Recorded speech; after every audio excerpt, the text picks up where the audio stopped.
करा या श्वेत पद्मासना या ब्रह्माच्युत शंकर प्रभृतिभिः समापत् देवैः सदा वन्दिता सा मां पातु सरस्वती भगवती निःशेषजाड्यापहा शुक्लां ब्रह्म विचार सार परमा शुक्लां ब्रह्म विचार सार परमा आद्यां जगद्व्यापिनीं वीणां पुस्तकधारिणीम् अभयदा जाड्यान्धकारापहा हस्ते स्फाटिकमालिकां विदधतीं हस्ते स्फाटिकमालिकां विदधतीं पद्मासने संस्थिता वन्दे तां परमेश्वरीं भगवतीं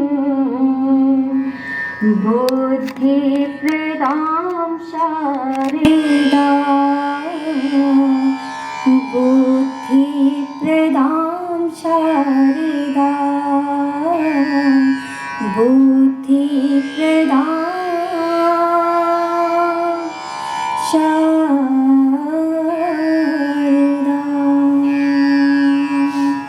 आज के मुख्य वक्ता से परिचित करवा देता हूं। हमारे बीच श्री विजय कुमार जी मौजूद हैं, जिन्होंने 15 वर्ष तक पंजाब में अध्यापन का कार्य किया। उसके बाद उन्होंने सितंबर 2017 से लेकर अप्रैल 2021 तक रोहतक में हिंदू महाविद्यालय में प्राचार्य के रूप में कार्य किया।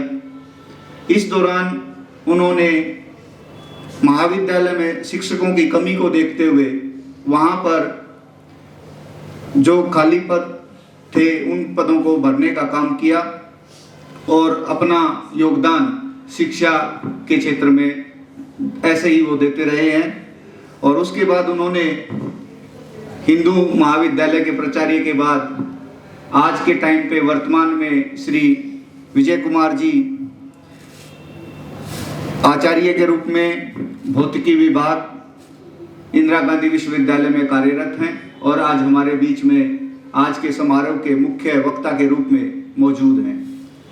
उसके बाद मैं परिचय करवाना चाहूँगा हमारे महाविद्यालय के प्राचार्य श्री लोकेश बलारा जी का, जिनका अध्यापन में 26 वर्ष से ज़्यादा का अनुभव है और शिक्षक जगत में उनके पास बहुत सारी उपलब्धियां रही हैं। जैसे ही उन्होंने अपनी स्नातकोत्तर की परीक्षा पास की तो वहां पर भी उन्हें स्वर्ण पदक से सम्मानित किया गया। उसके बाद माननीय प्राचार्य जी को राष्ट्रपति पुरस्कार से सम्मानित किया गया। सर्वश्रेष्ठ अध्यापक के पुरस्कार से अलंकृत किया गया और सबसे बड़ी उपलब्धि विषम परिस्थितियों में भी दृढ़ निश्चय के साथ खड़े रह के जो उन्होंने शिक्षा के जगत में अपना योगदान दिया, इसके लिए उन्हें माइंड ऑफ स्टील अवार्ड से भी सम्मानित किया गया।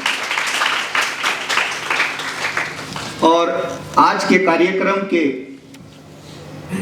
विशेष आमंत्रित सदस्य श्री पुष्पदीप डागर जी, जिन्होंने अपने कैरियर की शुरुआत एक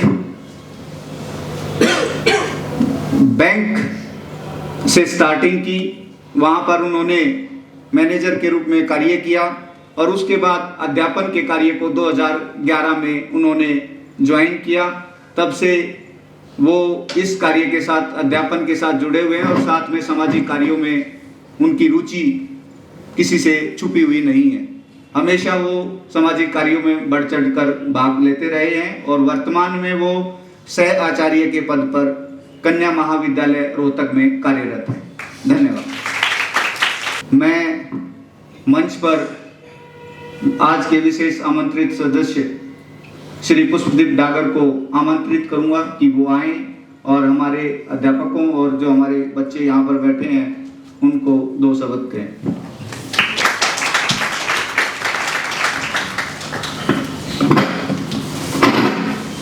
आदर व सम्मान के योग्य मंच पर उपस्थित विजय कुमार जी, प्राचार्य लोकेश बल्हारा जी और मेरे सामने बैठे प्रबुद्ध जन, विविधता में एकता के स्वरूप लिए हुए मेरे शिक्षक बंधु, महाविद्यालय के छात्र छात्राएं, आप सबके समक्ष आज मैं एक ध्येय के साथ एक सामाजिक रूप से सक्षम संगठन के परिचय के लिए उपस्थित हुआ हूं। जैसा कि आपको सामने दिखाई भी दे रहा है, अखिल भारतीय राष्ट्रीय शैक्षणिक महासंघ, जिसने 3 ध्येय वाक्यों के साथ 1988 से अपनी यात्रा आरंभ की थी। राष्ट्र के हित में शिक्षा, शिक्षा के हित में शिक्षक और शिक्षक के हित में समाज, इन 3 ध्येय वाक्यों के साथ 1988 से लेकर वर्तमान तक ये संगठन लगातार आगे बढ़ रहा है। 38 राज्य स्तरीय संगठन वर्तमान में कार्यरत हैं। 400 से अधिक विश्वविद्यालय, NIT, IITs, इनमें अखिल भारतीय शैक्षणिक महासंघ की विधिवत इकाई काम कर रही है। इसी के साथ 12 लाख सदस्य वर्तमान में हमारे संगठन के हैं। इस संगठन की विशेषता यह है कि यह केवल शिक्षकों के वेतन भत्तों के साथ साथ सामाजिक कार्यों में भी रुचि रखता है। हम सबका ये दायित्व बनता है कि हम एक अच्छा वेतन जरूर प्राप्त करें, एक सम्मानजनक स्थिति में हो, लेकिन इसके साथ साथ हमारे दायित्व ये भी है कि हम जिस स्थान पर काम कर रहे हैं, जिस क्षेत्र में काम कर रहे हैं, शिक्षक को हमेशा भगवान से बराबर रखा गया है। गुरु गोविंद दोहु खड़े काके लागू पाए, बलिहारी गुरु आपको गोविंद दियो बिलाए। ये वाक्य अपना आप में सारांश है हम शिक्षकों के लिए, कि हम केवल शिक्षा के अंदर वेतन के साथ काम नहीं करना, हमने उसके साथ साथ हर अपने उस बालक को जो हमारी कक्षा में बैठा है उसके घर तक की संभाल, बच्चे को अगर कोई व्यक्तिगत समस्याएं भी हैं हम उसके बारे में भी उससे चर्चा करें।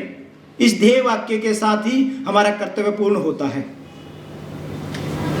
अखिल भारतीय राष्ट्रीय शैक्षणिक महासंघ लगातार अपने इन ध्येयों के ऊपर चलते हुए आगे बढ़ रहा है। यह संगठन वार्षिक रूप से 4 कार्यक्रम है जो निमित्त करता है, जिसमें सबसे सर्वप्रथम वर्ष की शुरुआत में कर्तव्य बोध दिवस का है।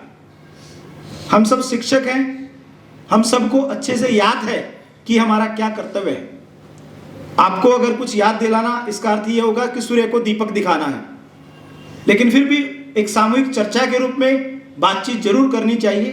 कुछ बातें ऐसी होती हैं जो हम सामान्यतः व्यवहार में नहीं ला पाते, तो चर्चा से वो बातें निकल के आ जाती हैं, तो उनको व्यवहार में लाने से और अच्छे से हम अपने कार्य को कर सकते हैं। दूसरा निमित्त कार्यक्रम इसका वर्ष प्रतिपदा का कार्यक्रम होता है, जो सामान्यतः पहले नवरात्र चैत्र पक्ष से शुरुआत होती है, क्योंकि उसमें ऋतु बदलती है, मौसम बदलता है। वैसे तो कैलेंडर ईयर है, क्योंकि आजकल हम सब नए साल को भी मनाते ही हैं, मनाना भी चाहिए, इसमें कोई बुराई नहीं है, लेकिन जो हमारा मूल है वास्तव में हम जिस परिवेश में रहे हैं उसको भी हमें ध्यान रहे, इसलिए वर्ष प्रतिपदा के लिए आपस में हमें एक दूसरे को बधाई देना कि भाई हमारा वास्तविक नववर्ष कब से शुरू हो रहा है। तीसरा इसका निमित्त कार्यक्रम होता है सदस्यता अभियान का, जो सामान्यतः अगस्त में किया जाता है, क्योंकि कोई भी संगठन बिना सदस्यों के नहीं चलता। संगठन में सदस्य उसकी धुरी है, उसकी नींव है, उसकी फाउंडेशन है, और जब वो फाउंडेशन मजबूत होती है, क्योंकि 12 लाख की यात्रा ऐसे ही नहीं पूरी हुई है, लेकिन ये 12 लाख पर रुकनी भी नहीं है। हमने जितने भी शिक्षक हैं हर किसी को अपने साथ जोड़ना है, क्योंकि वो सब हमारे बंधु हैं, क्योंकि वो शिक्षा का एक पवित्र काम कर रहे हैं। बस उनको इस ध्येय के साथ जोड़कर आगे बढ़ना है। तो सदस्यता अभियान चलाया जाता है 1 अगस्त से 31 अगस्त के बीच में। और एक कार्यक्रम हमारा था गुरु वंदन कार्यक्रम।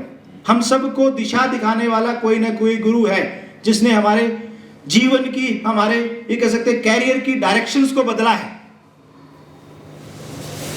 तो उसको भी बुलाकर जिस प्रकार से कर्तव्य बोध दिवस मनाते हैं, हम गुरु वंदन कार्यक्रम को भी मनाते हैं। उस गुरु को जिसने हमें ये मार्गदर्शन दिया, ये ध्येय दिया, उसका सम्मान, उसके साथ चर्चा, उसके साथ बातचीत, औपचारिक अनौपचारिक जिस भी स्वरूप में आप कर सकते हैं करनी चाहिए। उसके लिए सामान्यतः बुद्ध पूर्णिमा,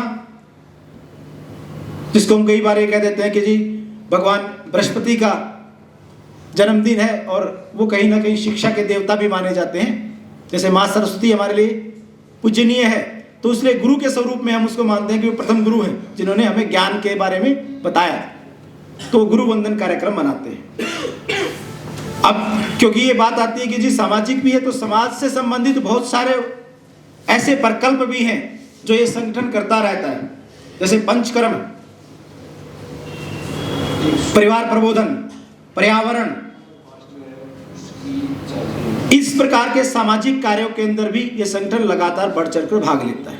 हम सब जानते हैं कि आज के समय में सिंगल डायमेंशन वाला व्यक्ति सक्सेस नहीं हो सकता, और टीचर तो अपने आप में ही मल्टी डायमेंशन होता है। टीचर एक अच्छा वक्ता भी है, एक अच्छा पिता भी है, माता भी है, अच्छा मार्गदर्शक भी है, एक अच्छा सामाजिक कार्यकर्ता भी है। अगर हम समाज के साथ नहीं जुड़ेंगे तो हमारी एग्जिस्टेंस पर प्रश्न चिन्ह आने शुरू हो जाएंगे। आज के समय में कई बार हमें दिखता भी है, सभी ऐसे नहीं है कि भाई सब पर प्रश्न चिन्ह हो, लेकिन अगर एक पर भी लगता है तो हम ये मानते हैं कि उसमें हम सब जिम्मेवार हैं। इसलिए हमें दोबारा से अपने आप के, हमारे अस्तित्व को उसी मूल तक लेके जाना है जो प्राचीन समय में रहा है। तो उसी ध्येय वाक्यों के साथ ये संगठन लगातार काम कर रहा है, जिसका संक्षिप्त परिचय मैंने आप सबके साथ साझा किया है।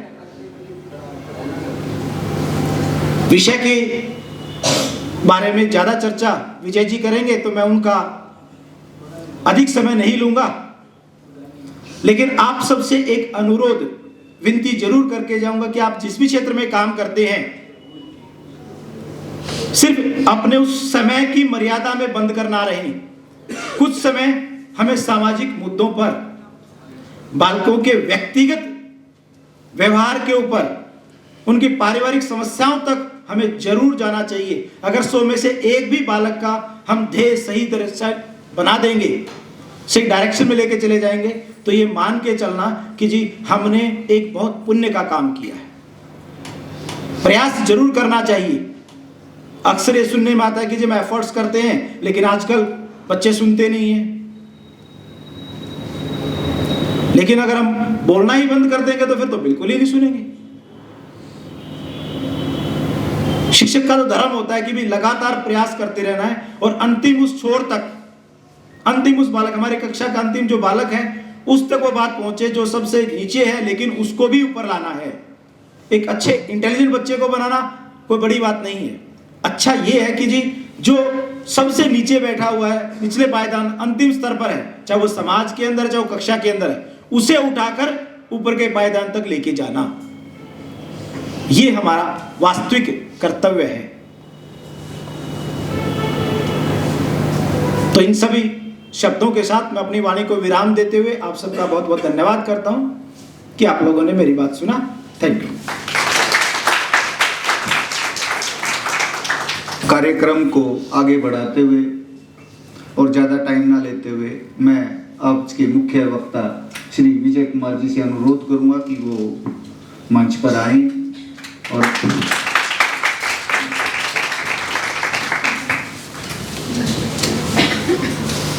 आज के इस कार्यक्रम के मुख्य अध्यक्ष डॉक्टर लोकेश बलहारा जी, कार्यक्रम में विशिष्ट अतिथि के रूप में पधारे पुष्पदीप डागर जी, मंच का संचालन कर रहे मेरे साथी डॉक्टर प्रवेश जी, मेरे सभी भाई और बहनों, जैसा कि हम पहले सत्र में सुन चुके हैं कि ये कार्यक्रम कर्तव्य बोध का है। वैसे तो हम सब किसी न किसी नाते अपने कर्तव्य को जानते हैं, पर सौभाग्य की बात है कि मैं आज इस कार्यक्रम में उपस्थित हुआ और उससे परम सौभाग्य की बात है कि मेरा आज पहली बार परिचय डॉक्टर लोकेश बलहारा जी से हुआ। यहाँ आने से पहले मैं थोड़ा अस्वस्थ भी था, पर उनसे मिलने के बाद मैं पूरी तरह ठीक हो गया। तो एक बार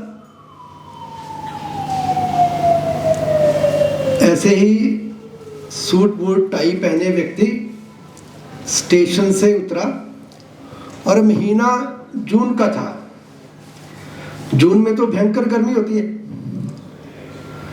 और जब वो उतरा तो उसने देखा कि 50-55 डिग्री टेम्परेचर में एक मजदूर पत्थर तोड़ रहा है।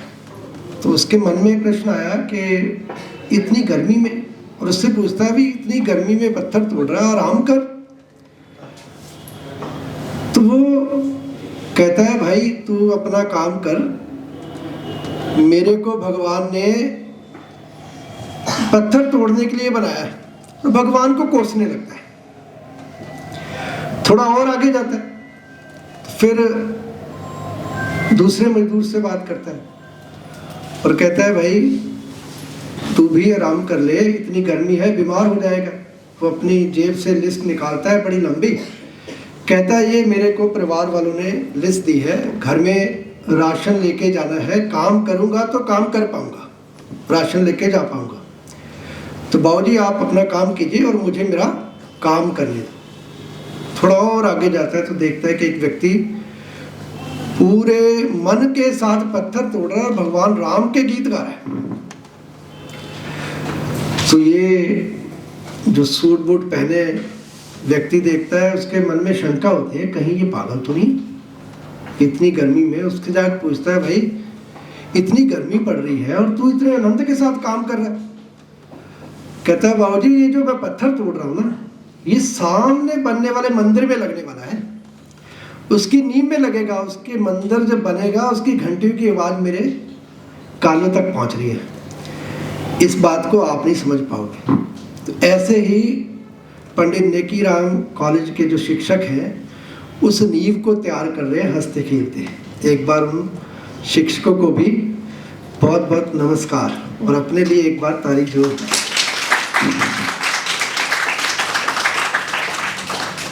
तो इतनी सर्दी में गर्मी में कैसे भी हो तो हम कहीं ना कहीं कार्यक्रम में पहुंच जाते हैं। तो बहुत अच्छा लगा आपसे मिलकर। अब कर्तव्य बोध की बात आती है तो एक ये पुष्पदीप डागर जी से बात हो रही थी, तो 12 जनवरी से लेकर 23 जनवरी तक ये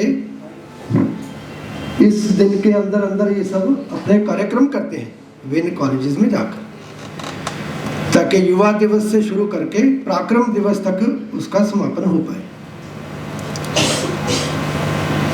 क्योंकि स्वामी विवेकानंद के सपनों का भारत खड़ा करने के लिए स्वामी विवेकानंद ने 100 युवा मांगे थे, और वो युवा की जो परिभाषा थी वो कोई भी किसी आयु के साथ नहीं थी। तो जब मैं ये विषय को समझ रहा था कर्तव्य बोध वाले में, तो ध्यान में आया कि जीवन में हर व्यक्ति के पास एक समय में दो रास्ते मिलते हैं। एक रास्ता जो व्यक्ति के जीवन को तो सुखमय बनाता है पर राष्ट्र का निर्माण नहीं होता, और दूसरा रास्ता जिसमें व्यक्ति अपना सब कुछ खो देता है, उसको मिलता कुछ नहीं पर राष्ट्र का निर्माण होता है। और ऐसा रास्ता हम सबके जीवन में आने वाला ही है। हम विचार करें कि अगर कभी ऐसा रास्ता हमें सोचने पे मजबूर हो तो हम कौन सा रास्ता चुनेंगे? क्या हम वो रास्ता चुनेंगे कि जिसमें हमारा नुकसान तो संभव है पर राष्ट्र का निर्माण होगा? अधिकतर लोग इस रास्ते को चुनने में संकोच करेंगे। एक बात अगर हम सोचें कि भगत सिंह के पास भी दो रास्ते थे, वो बम फेंककर भाग भी सकते थे पर उनके मन में आया कि अगर आज मैंने अपने आप को बचाया तो राष्ट्र का निर्माण नहीं होगा। तो राष्ट्र का निर्माण करना है तो युवाओं के मन में ऐसा प्रश्न खड़ा करना होगा जो अपने देश और समाज के लिए तत्पर रहे।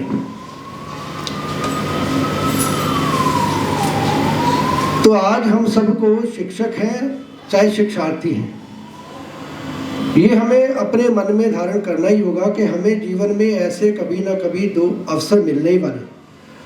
तो हमने अपने कर्तव्य बोध को जानकर कौन सा रास्ता चुनना? अपना नुकसान होता है तो हो जाए, पर वो रास्ता चुनूंगा या चुनूंगी जिसमें राष्ट्र का निर्माण होता।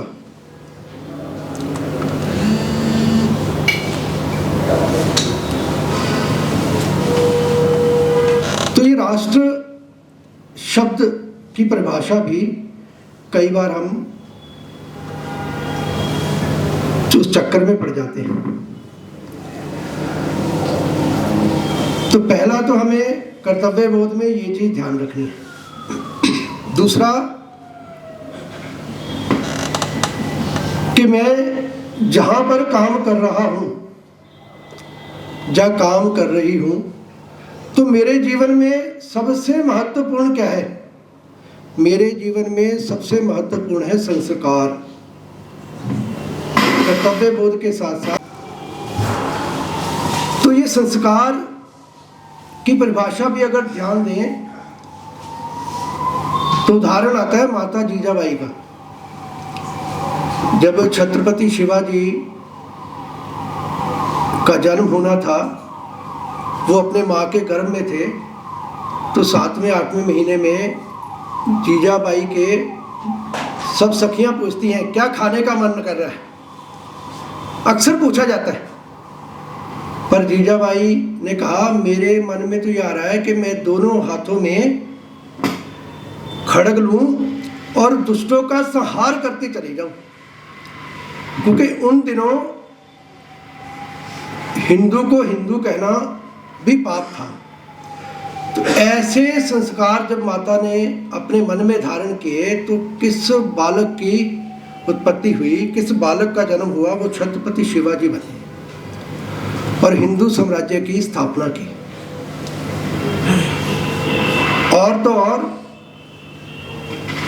तीसरी बात कि वो संस्कार हमें निरंतर मिलते हैं जिस वातावरण में हम रहते हैं। पीछे एक टीवी पर विज्ञापन आ रहा था, तो टीवी पर विज्ञापन में दिखाते हैं दो हिरन भाई के रूप में एक शेर को देखते हैं। तो एक छोटे भाई के बड़े भाई के मन में आता है रेड बुल।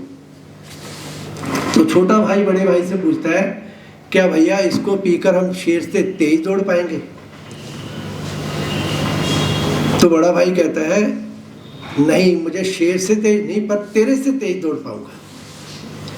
यानी कि जो पीछे रह जाएगा उसको शेर खाएगा, जो आगे रह जाएगा वो बच जाएगा।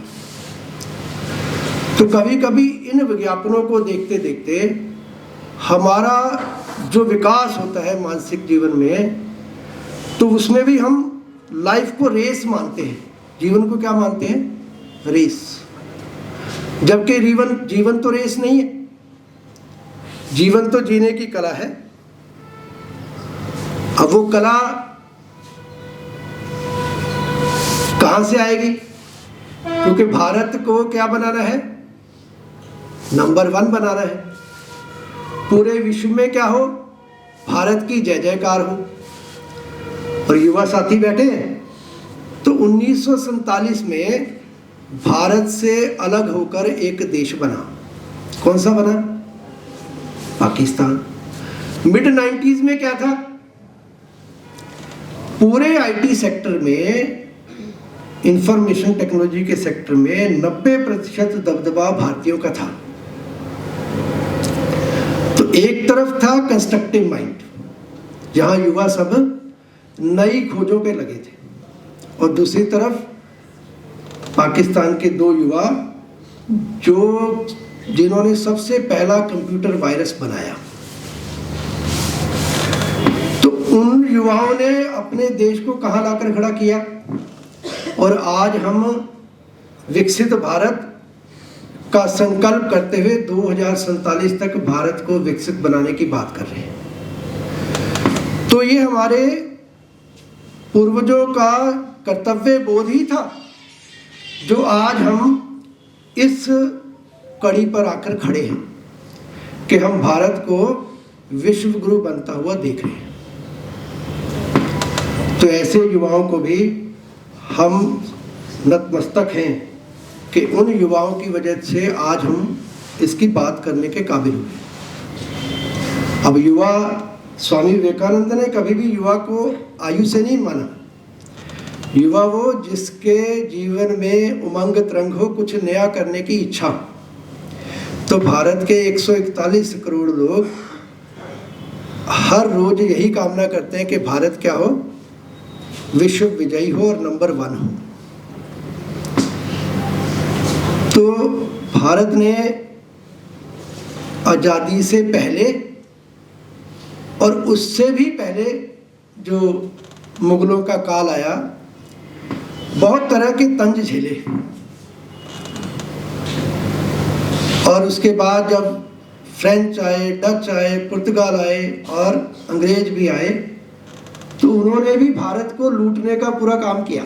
संघर्ष की कड़ी में हमने पीछे 75 साल आज़ादी का अमृत महोत्सव भी मनाया, और वो आज़ादी का अमृत महोत्सव हमारे कर्तव्य बोध को याद कराने का महोत्सव था, ताकि इस सिस्टम के अंदर रहते रहते जिन क्रांतिकारियों का, जिन वीर पुरुषों का, जिन महापुरुषों के बलिदान को हम याद नहीं कर पाए, जिनको इतिहास में कोई जगह नहीं दे पाए या कोई कमी रह गई, तो उस 75 साल के अमृत काल के अंदर, अमृत महोत्सव में हम उनको भी श्रद्धांजलि दें। तो भारत कभी भी अध्यात्म से पीछे नहीं हटा। तो भारत की शक्ति कौन सी थी? धार्मिक, सांस्कृतिक और आध्यात्मिक शक्ति थी। तो जिसके बल पर हम क्या बनने वाले हैं? विश्व गुरु बनने वाले हैं। हम कोई, भारत ने तो कभी किसी पे आक्रमण किया ही नहीं, पूरा इतिहास गवाह। फिर हम ऐसी कौन सी खड़ग लेके चलेंगे, ऐसी कौन सी तोप लेकर चलेंगे कि हम सब भारत विश्व गुरु बन जाएगा? भारत को विश्व गुरु अगर बनना है तो अपने धार्मिक, सांस्कृतिक और आध्यात्मिक बल पर ही बनना है। इस बात को हम स्मरण कर लें। और इसमें अगर हम ध्यान दें, दयानंद सरस्वती जी, उनकी प्रेरणा लेकर जब समझ में आया कि जो शिक्षा का महत्व है, शिक्षा के बल पर ही हम अपनी संस्कृति को, संस्कारों को जीवित रख सकते हैं, तो डीएवी संस्थाओं का खुलना शुरू हुआ। और उनके माध्यम से महर्षि दयानंद सरस्वती जी के पूरे विचारों को एक जगह से दूसरे जगह तक पहुंचाते हुए सबको जोड़ने का काम किया। और जब धार्मिक दृष्टि से बात करें, गोस्वामी तुलसीदास जी ने तो रामचरितमानस करते करते नुक्कड़ में जाकर नाटक करने भी शुरू किए। और गुलाम तो थे हम, पर अपने नाटकों में जय किसकी बोलते थे? राजा राम की जय। तो हमारे राजा कौन है? राजा राम है। तो हमने कभी भी किसी को अपना राजा नहीं माना, गुलाम जरूर रहे, पर कभी ना कभी हम स्वतंत्र होंगे, इसी प्रेरणा के साथ आगे बढ़ते रहे, संघर्षशील रहे। तो आज तो हमारी स्थिति कोई भी ऐसी नहीं है कि हम तो गुलाम नहीं है। आज तो हम स्वतंत्र हैं। तो जब गुलाम थे तो मरने का जज्बा किसने सिखाया? भगत सिंह ने सिखाया। पर अब देश के लिए क्या है? जीना जरूरी है। वो जज्बा किससे सीखना? वो स्वामी विवेकानंद जी से सीखना। देश के लिए जीना तो कैसे जीना? अब पुष्पदीप डागर जी ने अपना वक्तव्य करते हुए बताया कि अखिल भारतीय शैक्षणिक महासंघ की स्थापना में 3 विषय लेकर ये महासंघ आगे बढ़ा। राष्ट्रहित में शिक्षा, शिक्षा के हित में शिक्षक और शिक्षक के हित में समाज। जब ये तीनों कड़ियां जुड़ जाएंगी तो फिर हम कभी भी किसी से पीछे नहीं रहेंगे। अब ये तीनों कड़ियां मिलेंगी कब? ये तो जगह जगह जाकर काम कर रहे हैं। और आज मेरा डॉक्टर लोकेश बलहारा जी से मिलना हुआ, ऐसे मेरी बहन पीछे सब बैठे हैं, कभी ना कभी मिलना हुआ ही है। तो सब लोग अपने आप में तो बहुत अच्छा काम कर रहे हैं। और कोई अच्छा काम करता है तो दूसरे साथियों को दिशा दिखाने का भी काम करता है। तो जब सब अच्छा काम कर ही रहे हैं तो फिर इतने सारे प्रोग्राम, इतनी जगह जगह जाकर सबको इकट्ठा करने का काम क्यों करना? तो अगर हम इस सभागार की सभी लाइटें बंद कर दें और थोड़ा सा भी कहीं से रोशनी आ रही है वहां भी काला कपड़ा लगा दें, तो क्या हम एक दूसरे को देख पाएंगे? कुछ पढ़ना चाहे पढ़ पाएंगे? कुछ करना चाहे कर पाएंगे? नहीं कर पाएंगे। इसी तरह ये जब हम लाइट ऑन करते हैं, प्रकाश की किरणें हमें कुछ करने के लिए, कुछ देखने में सहायक और कुछ सोचने में, आइडिया जनरेशन में भी हेल्पफुल होती हैं। पर यही जब प्रकाश की किरणें एक दिशा में एक ध्येय के साथ चलती है, एक कोहेरेंस के साथ चलती है, तो फिजिक्स के साथ ही बैठे होंगे मेरे, तो ये फिर किसका रूप लेती है? लेजर लाइट का रूप लेती है। तो लेजर लाइट क्या करती है? कैंसर तक के रोगों का इलाज करती है। तो ऐसी ही सोच के साथ ये राष्ट्रीय जो शैक्षिक महासंघ है चला कि सब लोग अपनी अपनी संस्था में रहकर अच्छा काम कर ही रहे हैं। इस सज्जन शक्ति को जोड़कर इनका ध्येय जब एक हो जाएगा कि भारत माता की जय जयकार हो, तो सब एक जैसा सोचने लग जाएंगे, एक जैसा करने की बात करेंगे, तो निश्चय ये फिर कदम से कदम मिलाकर चलेंगे। और जब इन सबका ध्येय एक हो जाएगा तो फिर ये लेजर लाइट की तरह आगे बढ़ेंगे। तो लेजर लाइट फिर जैसे कैंसर तक के रोगों का इलाज कर लेती है, फिर भारत के लोग भारत की हर प्रॉब्लम का सलूशन भी खुद ही ढूंढ लेंगे। हमें कहीं भी बाहर जाने की जरूरत नहीं पड़ेगी। इसीलिए हम ये जगह जगह जाकर अपनी अपनी बात, कर्तव्य बोध की बात करते हैं। अब बार बार कर्तव्य बोध तो हम सब पढ़ाते ही हैं। कोई कहे कि मैं पढ़ता हूँ, पढ़ाता हूँ, खाना खाना है तो खाना खाता हूँ, योग करना है योग करता हूँ, सत्संग जाना है तो सत्संग करता हूँ, सुनता भी हूँ। तो योगदान में पहली कड़ी आई भगत सिंह की, जिसने अनेकों नौजवानों के मन में प्रश्न खड़ा किया कि अधिकारों से पहले किसकी बात करना? कर्तव्य की बात करना। तो वही हमारी मन में भी आना चाहिए कि अधिकार के लिए सबसे पहले अपने कर्तव्यों की बात करना। आपने राज कपूर की फिल्म सुनी होगी जिसमें वो गीत गाता है, मेरा जूता है जापानी, ये पतलून इंग्लिस्तानी, सिर पे लाल टोपी रूसी, फिर भी दिल है हिंदुस्तानी। जब वो ये गाता है तो उसमें ये दिखाता है मेरा जूता है जापानी, फटा हुआ जूता दिखाता है।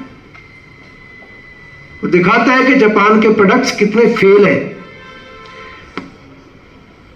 60-70 की बात है, पर 50 साल के अंदर अंदर जब हिरोशिमा नागासाकी पे जब ये उनका न्यूक्लियर बम गिरा, उसके बाद 50 साल के अंदर अंदर उन्होंने इतनी तरक्की कर ली कि आज वो हमसे 100 साल आगे का जीवन जी रहे हैं।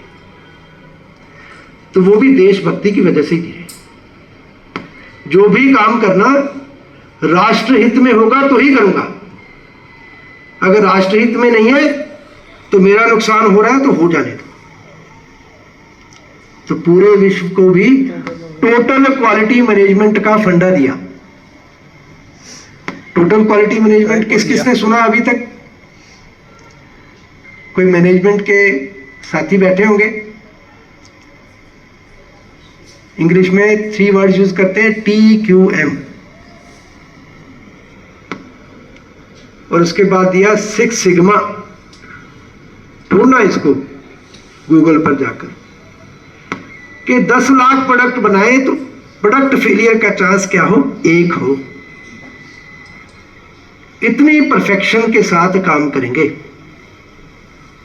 जब इतनी परफेक्शन के साथ टीचर पढ़ाएगा और विद्यार्थी पढ़ेगा, कोई प्रोडक्ट फेल नहीं होगा।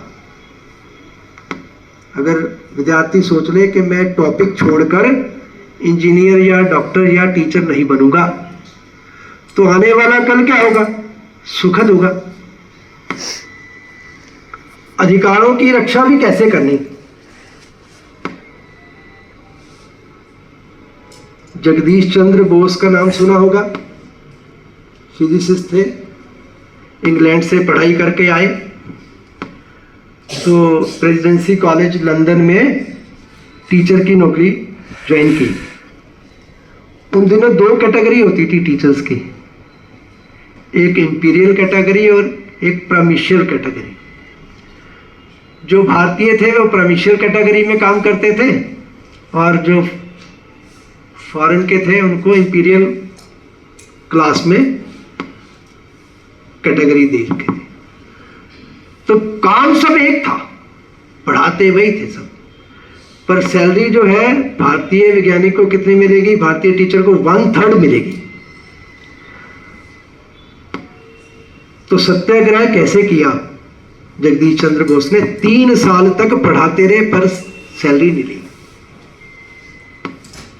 पढ़ाना बंद नहीं किया कि गेट पे जाके बैठ गए, पढ़ाते रहे, काम करते रहे, अधिकारों के लिए लड़ते रहे। आखिरकार प्रशासन को उनके आगे झुकना पड़ा। 3 साल बाद सैलरी। क्या हम उनको याद कर कर अपने कर्तव्य को याद करेंगे कि अगर मेरे साथ ऐसा होता है तो मैं क्या करूंगा? अभी दूरदर्शन पे टीवी में कुछ दिन पहले एक चैनल आ रहा था, चैनल पे एक प्रसंग आ रहा था, तो वो मैं आपको बताता हूँ। हम अपने कर्तव्य कैसे, हमें कर्तव्य बोध कैसे होता है छोटी छोटी घटनाओं के साथ।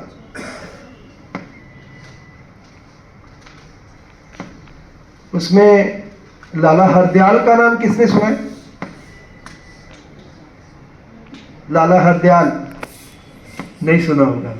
लाला लाजपत राय का नाम सुना है?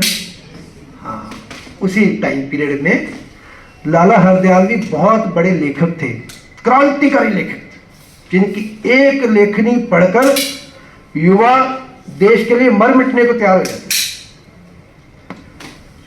अंग्रेजों को टेंशन हो गई कि अगर ये इसको जेल में नहीं डाला तो ये ऐसी लहर पैदा कर देगा कि हमारे से युवा संभालने मुश्किल हो जाएगी। तो लाला हरदयाल वार्तालाप कर रहे हैं, जैसे डॉक्टर साहब और डॉक्टर साहब बैठे हैं, लाला लाजपत राय जी और लाला हरदयाल जी। तो इतने में पुलिस घेर लेती है बाहर से। तो लाला लाजपत राय लाला हरदयाल को कहते हैं ये पैसे पकड़ और चला जा। वो कहता नहीं, मैंने कौन सा गुनाह किया। कहते नहीं, चला जा, ये अंदर डाल देंगे तो क्या होगा, बाहर अंदर रह के उतना काम नहीं कर पाओगे, पैसे ले और बाहर जाके। तो लाला लाजपत राय जी के बार बार कहने पर लाला हरदयाल जी वहां से चले जाते हैं। इतने में जो पुलिस अफसर वहां आता है अंग्रेज, उससे लाला लाजपत राय पूछते हैं, हाँ लाला हरदयाल ने किया क्या? कहते लाला हरदयाल जो है देशद्रोही है। तो कहते देशद्रोही नहीं है, अपने देश को आजाद कराना, उसके लिए लिखना कोई देशद्रोह थोड़ी है। हाँ ये राजद्रोह है और राजद्रोह हम करते रहेंगे।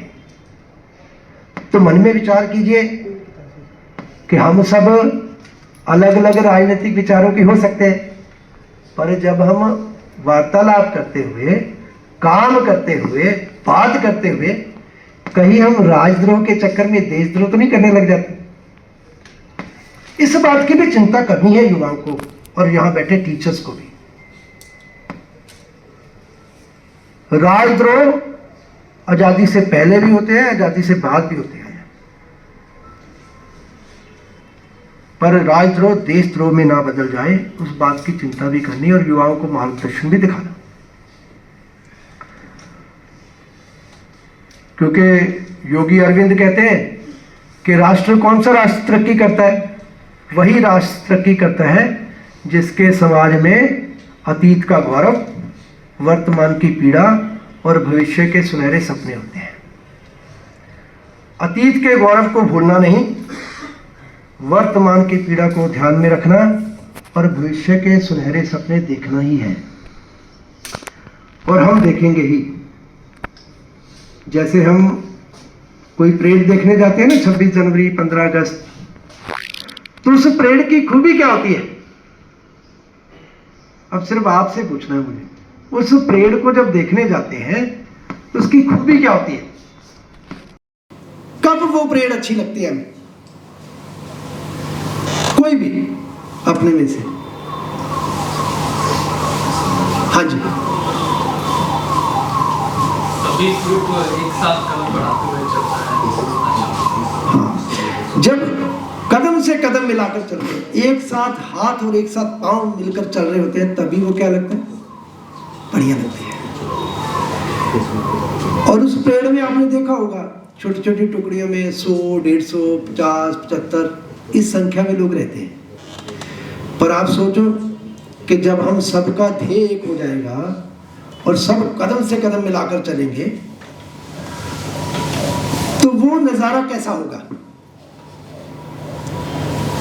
फिर तो अपने आप भारत क्या होगा? विश्व विजयी होगा ही होगा। और कोई आप देखिए कि जब भी कोई अच्छा विचार होता है उसके आगे सब नतमस्तक होते ही हैं। कोई अच्छा काम होता है उस काम को करने के लिए सब आगे बढ़ते ही हैं। उसके लिए फिर जब हम किसी सत्संग में जाते हैं, जब वो कोई गद्दी पर विराजमान होता है तो हम सब का जाकर क्या करते हैं? माथा टेकते हैं ना, क्योंकि भाव हमारा भी अच्छा होता है और सामने वाले का भी अच्छा होता है। क्योंकि हम किसकी कामना करते हैं? सर्वे भवन्तु सुखिनः। भारत की धारणा यही है कि सर्वत्र का भला, सबका भला हो, सब साथी सुखी रहे। कोई बात।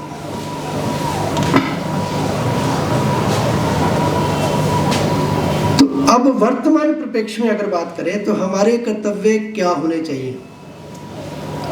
अब तो जीवन जीना है। जीवन कैसे जीना है? एक प्रवृत्ति है कोई देकर खुश होता है, एक प्रवृत्ति है कि जो भी मिले मुझे मिले, जब भी मिले मुझे मिले। ये कौन सी प्रवृत्ति है? ये राक्षस प्रवृत्ति है। और कुछ ना कुछ देने की प्रवृत्ति हो तो वो मानुष प्रवृत्ति है। तो उस प्रवृत्ति के साथ जब हम जीते हैं, जीवन जीते हैं, और जितना मिनिमम में गुजारा चले, तब हम अपने वातावरण को भी, पर्यावरण को भी क्या कर सकते हैं? साफ रख सकते हैं। तो पहली बात तो पानी को बचाना, मेरे पीछे बोलना, पानी को, और दूसरा प्लास्टिक को हटाना, है ना। पानी बचाना, प्लास्टिक हटाना, और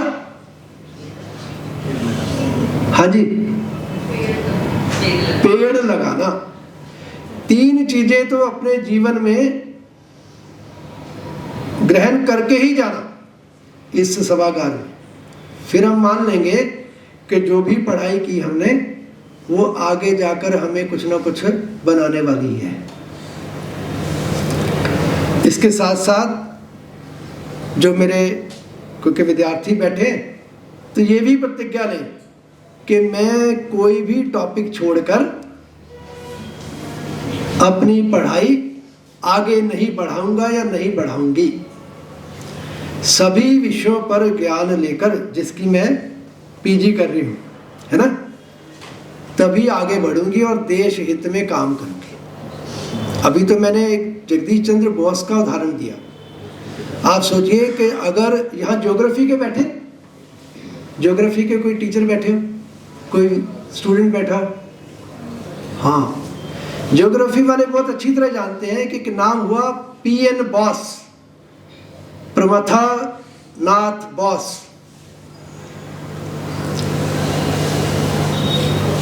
याद है जी आपको? पीएन बोस ने 1906 में जेआरडी टाटा को पत्र लिखा कि उड़ीसा के,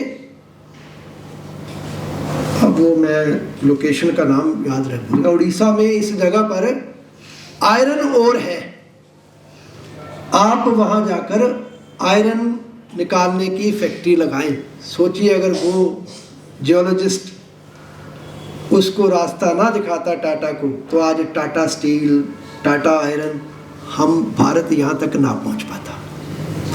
सर्च करना कभी। तो हर क्षेत्र में कैसा योगदान देना, अपनी क्षमता के अनुसार योगदान देना। अब हर समय भगत सिंह की जरूरत होगी, जब भगत सिंह जैसे जज्बे की जरूरत होगी तो वो जज्बे के साथ आएंगे। जब पीएन बॉस जैसा जज्बा होगा तो पीएन बॉस की तरह इंडस्ट्रीज को रास्ता दिखाकर देश के नवनिर्माण की बात करें। जब जगदीश चंद्र बोस को याद करेंगे तो अपने अधिकारों की रक्षा कैसे करनी, काम को रोककर नहीं करनी, तब उनको याद करेंगे। ऐसे ही साथी हुए पीसी रे, केमिस्ट्री के विद्यार्थी बैठे, प्रफुल्ल चंद्र रे, तो उन्होंने भी क्या किया, हिस्ट्री ऑफ हिंदू केमिस्ट्री पहली बुक लिखी उन दिनों, और Bengal chemical and pharmaceutical works संस्था बनाई। क्रांतिकारी को बम बनाना सिखाते थे उन दिनों। अपना अपना योगदान सबने दिया। आज इस कर्तव्य बोध के कार्यक्रम में हम सब उनके योगदान को याद करते हुए छोटी छोटी कहानियों के माध्यम से हम अपना योगदान वर्तमान परिप्रेक्ष्य में कैसे दे सकते हैं, इसी के निमित्त ये कार्यक्रम है। इसलिए मैंने अपनी कोई बात लेक्चर के रूप में नहीं रखी, उदाहरण के रूप में रखी, ताकि हम सबको याद हो जाए। क्योंकि ये सब काम भी क्या है, ईश्वर का काम है। अब ईश्वर का काम, किस काम को ईश्वर का काम मानते हैं? वही काम ईश्वर का काम है जो किसी ना किसी दूसरे के लिए मांगा गया, दूसरे की भलाई के लिए किया गया हो, वही काम क्या है, ईश्वर का काम है। तो ये सब ईश्वर के काम में लगे हुए लोग हैं। मैं अपनी एक कहानी, अंत कहानी सुनाते हुए इस बात को वहीं खत्म करूंगा। अब ये सब जो काम है ईश्वर का काम क्यों है? बार बार सबको जगाना, अपने पूर्वजों का स्मरण कराना, वर्तमान में हमारी जरूरत क्या है उसका ज्ञान के बात बताना। ईश्वर का काम क्यों? एक बार ऐसे ही एक व्यक्ति रोज श्री कृष्ण के मंदिर में उनके दर्शन के लिए जाता, जब दर्शन कर कर मंदिर से बाहर आता तो देखता 15-20 लोग जो उसके साथी थे वो बाहर खड़े होकर बातें करते कि आज भगवान का रूप कितना सुंदर था, उनके वस्त्र कितने बढ़िया थे। तो वो ऐसी ऐसी बात करते जो इसको दिखाई ना देता। जी बड़ा परेशान होता, भाई मैं तो जाता हूं मुझे तो कोई दिखाई नहीं देता, और ये सब रोज आकर बात करते। महीना बीता, 6 महीने बीते, साल बीते, 2 साल बीते, 5 साल बीते, 10 साल बीते। वो इसी चिंता में उसकी दाढ़ी बढ़ गई, बाबू जैसा वेश हो गया, तो रोज दुखी होकर बाहर निकलता। तो जैसे सालों बीत गए तो एक दिन उसने प्रण किया कि आज अगर मेरे को भगवान ने दर्शन न दिए तो मैं अपनी जीवन लीला समाप्त कर दूंगा।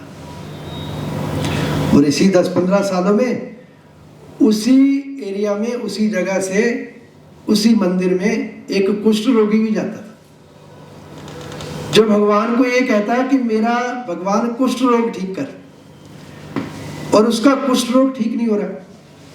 इसको भगवान दर्शन नहीं दे रहे, उसका कुष्ठ रोग ठीक नहीं हो रहा। तो दोनों दुखी।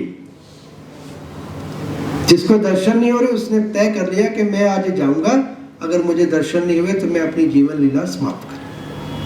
अब भगवान के तो मन में चिंता हो गई कि भगवान का भक्त,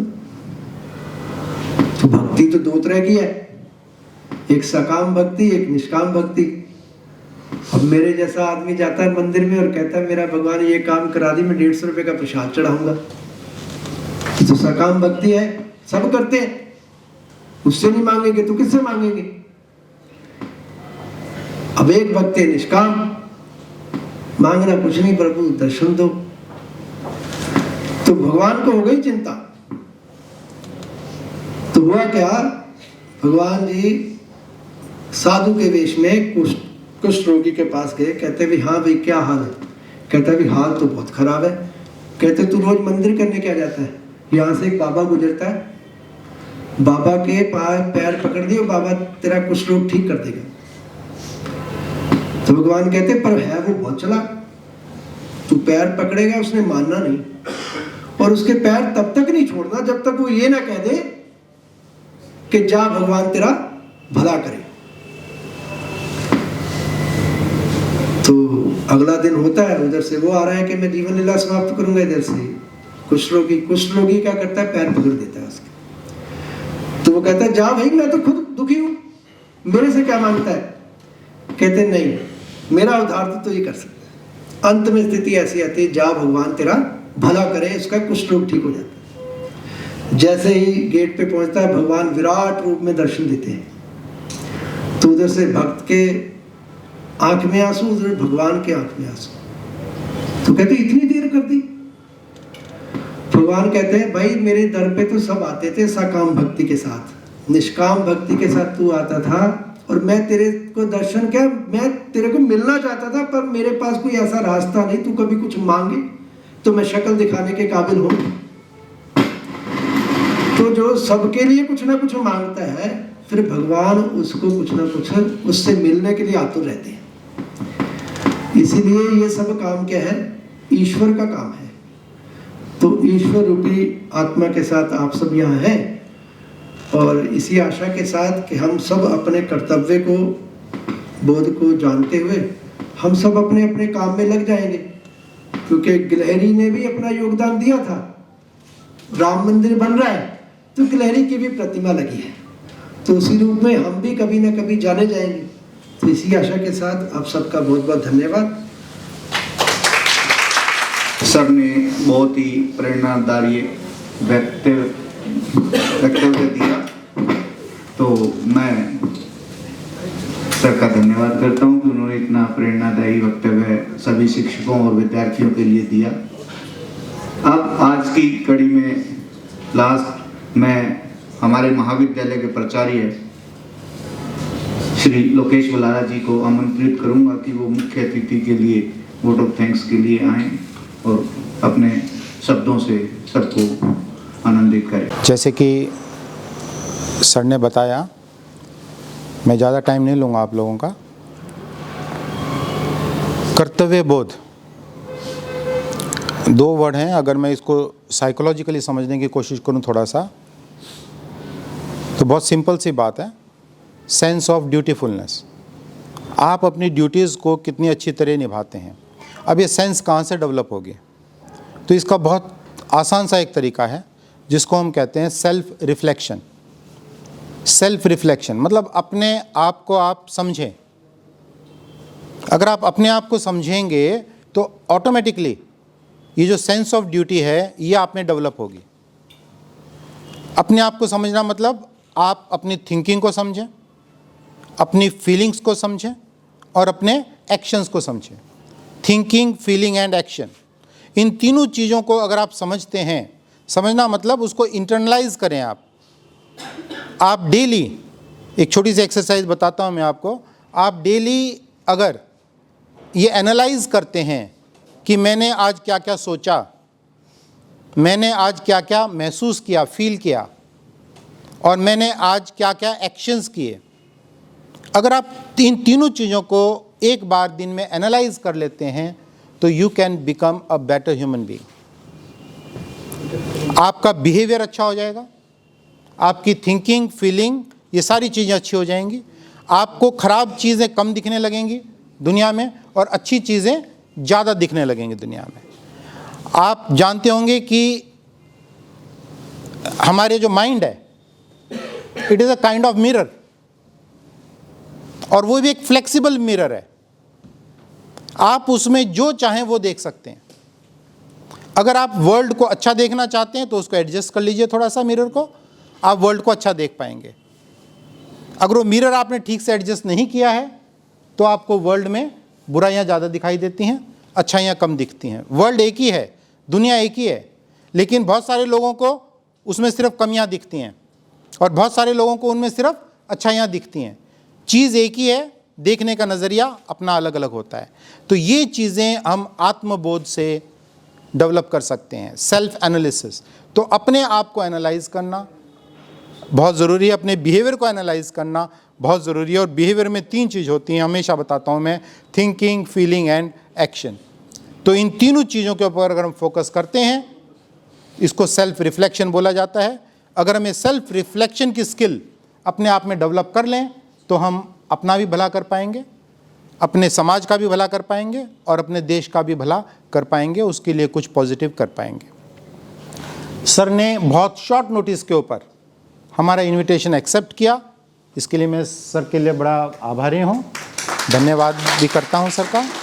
और आप सब लोगों का भी धन्यवाद करता हूँ क्योंकि आप लोगों ने अपना बहुमूल्य समय भी दिया और साथ साथ आपने एक ऐसा मौका दिया कि सर, अरोड़ा सर, आपको थोड़ा क्या कहेंगे उसको, एनरिचमेंट कर सकें, एनलाइटन कर सकें।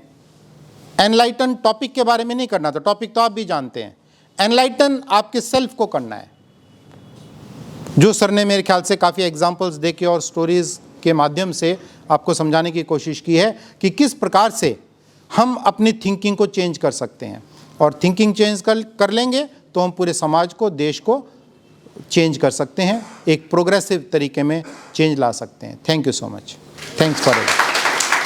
कार्यक्रम के अंत में मैं प्राचार्य जी से अनुरोध करूंगा कि आज के मुख्य अतिथि जी को एक छोटी सी भेंट, कैलेंडर है अखिल भारतीय राष्ट्रीय शैक्षणिक महासंघ का, वो भेंट करें।